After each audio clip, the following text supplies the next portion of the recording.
Bonjour tout le monde.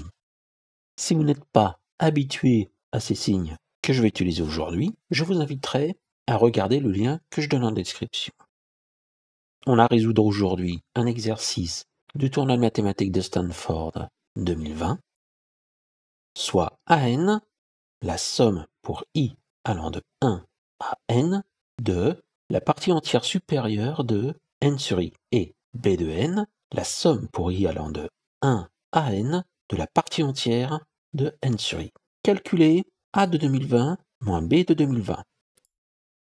Alors, qu'est-ce donc que ces choses-là? Partie entière et partie entière supérieure. Eh bien, la partie entière, c'est le plus grand entier qui est inférieur ou égal à x. Et la partie entière supérieure de x, c'est le plus petit entier qui est supérieur ou égal à x.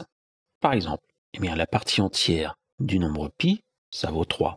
Et la partie entière supérieure de pi vaut 4. Par contre, la partie entière de 13 et la partie entière supérieure de 13 valent toutes les deux 13. On se réfère aux définitions que j'ai données. Ça, du coup, ça va entraîner une petite remarque qui est que si x est un entier, eh bien alors, la partie entière supérieure de x moins la partie entière de x vaut 0.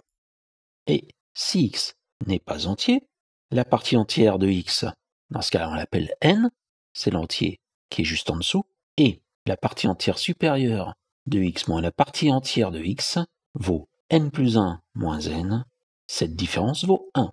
Alors, nous, ce qu'on nous demande, c'est A de 2020 moins B de 2020, et cette différence de somme, je vais l'écrire sous la forme d'une seule somme, qui est la somme pour i allant de 1 à 2020 de partie entière supérieure de 2020 divisé par i, moins la partie entière de 2020 divisé par i.